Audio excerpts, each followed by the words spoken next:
Well, first, we don't call them loot boxes. I think that was whatever term you wish to apply to them. Do you consider them ethical? So what we look at as surprise mechanics.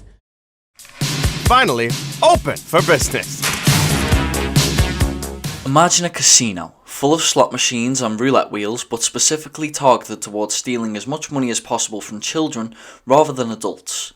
Designed to release as much dopamine through bright colours and sounds as possible to get these children addicted to spending just a little bit more for a shot of a rare in-game item. Now stop imagining it, because it's real. The gambling mechanics hidden within AAA games is one of the most morally bankrupt and arguably the most overlooked scandal and abuses of power in recent times. However, the lack of understanding about what is happening amongst parents on their children's consoles and the easily lied to parliament and politicians that allow this to happen. Since 2006, the use of payment for content has rapidly increased in video games to the point where now, when a game is released, without these microtransactions included or gambling mechanics, it is used as a unique selling point for people who are sick of the practice. To name just a few, Ultimate Team in every single yearly FIFA release, hundreds of cosmetic gun grips used as filler in Call of Duty World War II's casino that the player can't even see in-game as the character is holding the gun. A fully functional online virtual casino in Grand Theft Auto 5 with roulette wheels, slot machines, horse racing, bets, and card games with no limits to how much real-world money can be used. Call of Duty Advanced Warfare hiding the best guns behind random gambling mechanics, meaning the more money you put in the game, the better you'll be in game. The Hunter requiring the player to pay for the game, and then requiring the player to purchase hunting licenses with real money in the game to hunt different types of animals. Candy Crush requiring the player to pay to avoid waiting for their lives to regenerate. Metal Gear Solid 5 allowing the player to pay for insurance in the multiplayer in case your in-game items are ever lost. Heroes and Generals charging the player just to name their character. Rocksmith Remastered charging $6,500 to unlock all songs, and Train Simulator 2020 charging $9,600 to unlock all the trains not included in the base game. The start of the blatant gambling mechanics for children on a large scale, however, began in 2008 with EA Games, arguably the biggest culprit to this day when it comes to this topic.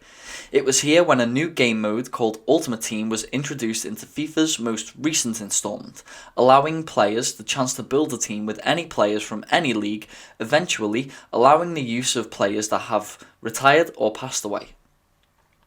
Having the best possible team with the best possible players in this game mode gave the player a massive advantage against other players they would come up against, giving even further incentive to get the best possible players as an advantage in game. However, the twist in Ultimate Team was that the person playing the game wasn't shown what player they would be about to purchase with their real world money. Instead, packs of completely randomly selected players, including mostly filler and players EA know will never be used by anybody, were offered instead. It's important to note here that the FIFA franchise has a PEGI rating of 3 and over, meaning that even with this mechanic involved, both EA and the rating board find the game to be suitable for a 3-year-old. Not only was this the start of gambling mechanics in video games on a large scale, but also kick-started the idea of pay to win, giving players willing to spend their money a massive advantage in-game against other players.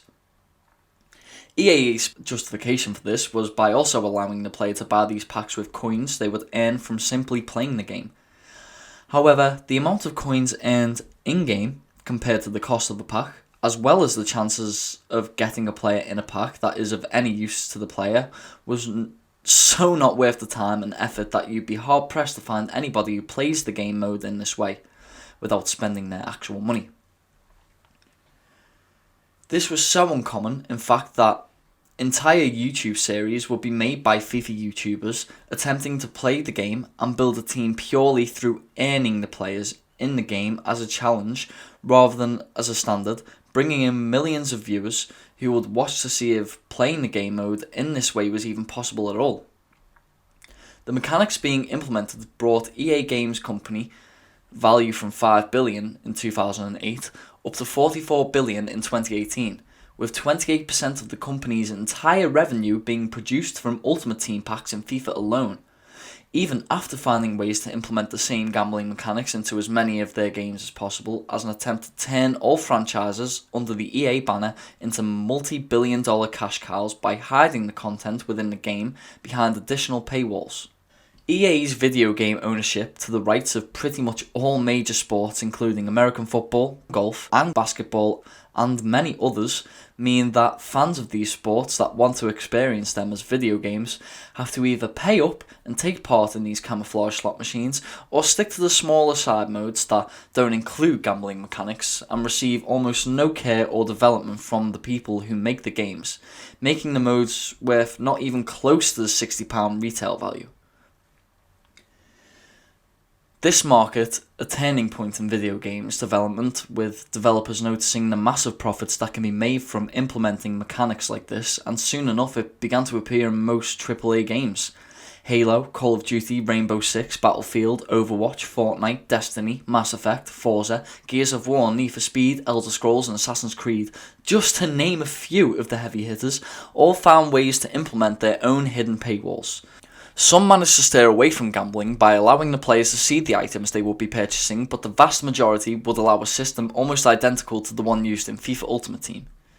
And although in the case of Star Wars Battlefront, following their agreement with Disney to video games rights to Star Wars, they even managed to make the popular characters such as Darth Vader and Luke Skywalker so impossibly tedious to earn that not only the casual player, but everybody that wasn't able to burn 40 hours to earn each one individually would have to pay in additional charges to gain access to them. Something about the reward with the gambling. So it's very much about, it can go to such a place, and it's deceit. There's something about behind it. There's something about deceit with gaming. There's something about it's what's on the box, But with the gambling, there's something going on behind the scenes. There's something that the individual may not be aware of that's going on, and this is being fed, and I think that's where the problem sits in that. And then that can lead to other types of behaviours, like needing to get maybe the financial side, which can lead to different types of behaviours that can really affect the individual and family, friends, community. As time went on, some of the game companies taking part in these methods have stepped away. The main example being Call of Duty no longer using loot boxes, and instead opting to use a one-time payment battle pass that allows the player to see every item that they can unlock by earning them in-game. Although this isn't perfect, it is progression. Different governments have begun to take notice, leading to coding within FIFA being found that displays a notice, "This game mode is blocked in your country," showing EA are preparing for governments to put their foot down on the situation. However, it continues.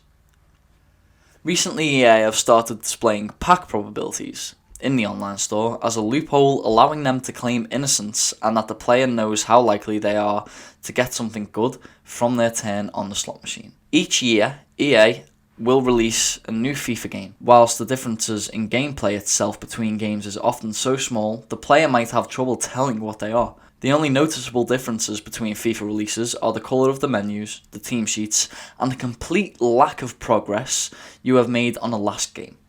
As soon as you purchase the new FIFA, you are required to completely start from scratch and to pump your money into the same slot machine all over again to bring your team back up to the standard that you had it in the previous game. Meaning every single year, everything you gained from the money you gave EA is made completely obsolete, leaving you with nothing but less money in your bank account. The only way this blatant exploitation of children can be stopped is either through government intervention or by the player base refusing to take part in the mechanics. But after so long of the companies managing to avoid any sort of restriction by government through blatantly lying to government officials and using terminology so confusing even the most avid gamer would be confused, the latter seems to be more likely to happen. The only way this stops is if the customer decides that enough is enough.